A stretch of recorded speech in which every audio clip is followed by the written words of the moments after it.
Siapa Delano Ladan, penyerang jebolan Feyenoord yang bermimpi bela timnas Indonesia?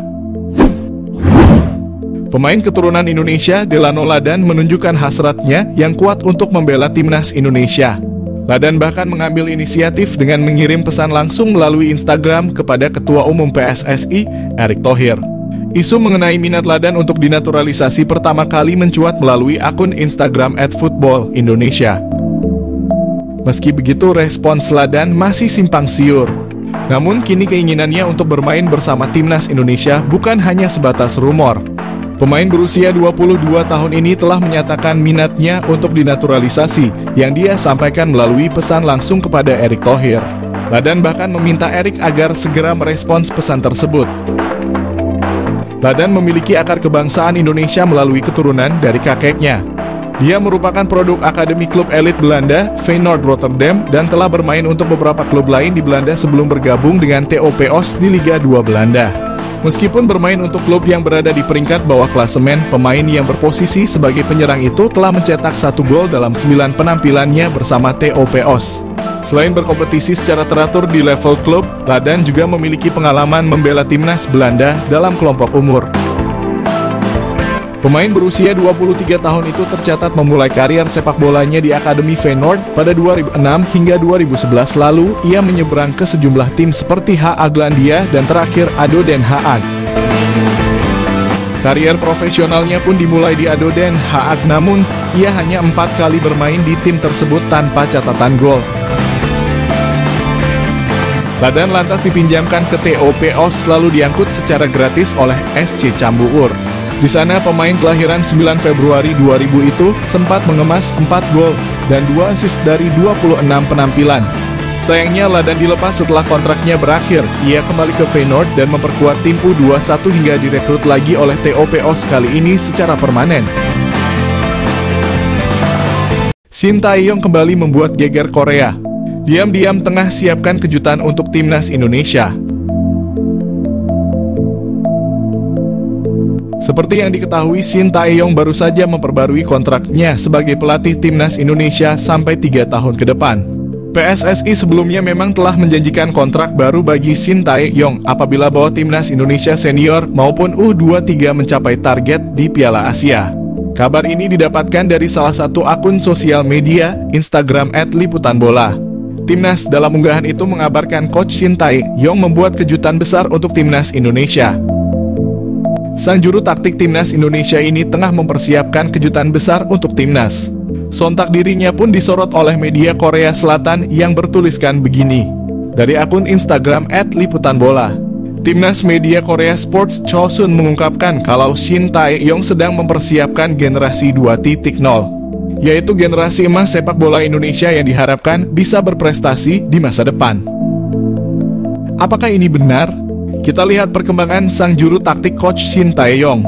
Saat itu Shin Tae-yong ditargetkan membawa timnas Indonesia senior lolos fase grup Piala Asia 2023 dan mencapai perempat final di Piala Asia U23. Contoh Shin berhasil memberikan itu semua, bahkan timnas Indonesia bisa melaju hingga ke babak semifinal Piala Asia U23 pada kualifikasi putaran ketiga. Bahkan tidak hanya itu, timnas Indonesia U23 juga hampir melaju ke Olimpiade Paris 2024 andai tidak dikalahkan Guinea dalam laga playoff antar benua. Belum lama ini Shin Tae-yong kembali membuat timnas Indonesia menorehkan prestasi dengan melaju ke putaran ketiga kualifikasi Piala Dunia. Yang lebih menariknya atas kiprah sang pelatih timnas Indonesia. Kabarnya nama Shin Tae-yong dipakai sebagai nama untuk lapangan yang ada di kampung halamannya. Tentunya apresiasi terhadap Shin Tae-yong ternyata juga dilakukan di Korea Selatan, di mana nama sang pelatih diabadikan menjadi sebuah lapangan. Bahkan nama Coach Shin Tae-yong dijadikan lapangan sepak bola bernama Shin Tae-yong Football Park di Yongdeok yang merupakan kampung halaman sang pelatih. Pada saat peresmian lapangan tersebut, media asal Korea Selatan yakni Sport Chosun merilis artikel yang menyebut jika Shin Tae-yong tengah menyiapkan suatu hal untuk timnas Indonesia. Namun dalam perjalanannya, Shin Tae-yong berujar kalau bebannya menangani timnas Indonesia saat ini jauh lebih berat dibandingkan sebelumnya. Apakah benar begitu? Kita lihat ke depannya. Bersaing dengan tim kuat di kualifikasi Piala Dunia 2026, pastikan timnas Indonesia tak gentar. Timnas Indonesia dipastikan melaju ke putaran ketiga kualifikasi Piala Dunia 2026 zona Asia. Setelah memastikan melaju ke putaran ketiga, tim asuhan Shin Tae-yong harus menghadapi situasi yang berat. Timnas Indonesia bergabung bersama Jepang, Arab Saudi, Australia, Bahrain, dan Cina. Melihat hasil undian ini, Timnas Indonesia bergabung dalam tim sulit. Tim Merah Putih akan memulai perjuangan di putaran ketiga ini pada September mendatang. Bergabung dalam grup C, perjuangan Timnas Indonesia tak akan mudah. Tak terlepas dari itu, melihat lawan-lawan skuad Garuda akan jadi kesempatan bagus buat Timnas Indonesia. Persaingan di grup C ini memang berat tetapi peluang Timnas Indonesia lolos ke putaran selanjutnya pun masih terbuka. Pasalnya, saat juara grup dan runner-up grup C dipastikan langsung lolos ke putaran final Piala Dunia, ada peluang lain. Sebab peringkat ketiga dan keempat dipastikan bisa memperebutkan tiket ke putaran final melalui putaran keempat kualifikasi Piala Dunia. Shin Tae-yong pun mengaku menargetkan Timnas Indonesia untuk bisa mengamankan posisi ketiga atau keempat agar bisa lolos ke putaran keempat. Mengenal Jenson Salt, pernah masuk radar Fabrizio Romano dan diinginkan Shin Tae-yong bela Timnas Indonesia. Nama Jenson Salt mencuat sebagai pemain yang diinginkan Shin Tae-yong untuk membela Timnas Indonesia. Yang menarik dari Jenson Salt, dia pernah masuk dalam radar transfer Fabrizio Romano. Wacana naturalisasi pemain untuk Timnas Indonesia kembali mencuat beberapa waktu terakhir. Lalu belakangan muncul nama Jenson Salt. Pemain 20 tahun itu disebut oleh ex-anggota ex-co PSSI Hassani Abdul Ghani sebagai sosok yang sangat diinginkan Shin Tae-yong untuk membela Timnas Indonesia. Lantas, siapa sih Jenson Salt? Jenson Salt diketahui punya keturunan Indonesia dari kakeknya. Kabar yang beredar, kakek Jenson Salt berasal dari Ambon. Namun belum ada konfirmasi resmi soal kabar itu. Awalnya, Shin Tae-yong ingin Jenson Salt masuk dalam skuad Timnas Indonesia pada ajang Piala Dunia U20. Selain Jenson Salt, ada nama Ivar Jenner dan Justin Hubner yang ingin dinaturalisasi untuk Piala Dunia U20. Indonesia kemudian batal jadi tuan rumah Piala Dunia U20. Proses naturalisasi Ivar Jenner tetap berjalan. Sedangkan sejak awal Jenson Salt belum bersedia untuk membela Timnas Indonesia saat bergabung dengan tim kelompok usia NEC Nijmegen. Setelah itu dia pindah ke PSV Eindhoven, salah satu klub elit di Belanda. Jenson Salt tampil cukup menonjol bersama PSV. Setelah performa apik yang ditampilkan, Sunderland membuat penawaran transfer untuk Jenson Salt. Dia dibeli dengan harga 2 juta pada awal musim 2023. Harga yang cukup mahal untuk klub yang bermain di divisi Championship kasta kedua di Inggris. Fabrizio Romano tentu bukan nama asing lagi. Jurnalis asal Italia itu acap kali memberi informasi transfer pemain-pemain penting. Nah, Romano pernah memantau saga transfer Jenson Salt. Romano 2 kali membuat cuitan tentang Jenson Salt di akun Twitter miliknya. Romano menyebut Jenson Salt sempat diminati Burnley yang bermain di Premier League. Namun tawaran Burnley dengan nilai 1 juta dengan add-ons senilai 1 juta ditolak oleh kubu PSV. Mauro Zilstra sosok yang bisa pecahkan masalah penyerang di Timnas Indonesia. Timnas Indonesia mendapat alternatif baru untuk menyelesaikan permasalahan defisit striker yang ada di skuad mereka.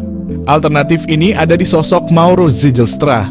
Penyerang berusia 19 tahun ini merupakan salah satu pemain diaspora Indonesia yang merumput di Belanda. Ia bermain di kompetisi U21 bersama NEC Nijmegen. Soal kualitas di dalam lapangan, tak ada yang perlu diragukan dari sosok Mauro. Ia berstatus runner-up dalam daftar pencetak gol terbanyak di kompetisi U21. Sementara soal kemauan membela Timnas Indonesia, Mauro juga tak perlu lagi diragukan. Ia sudah memastikan siap untuk membela Merah Putih.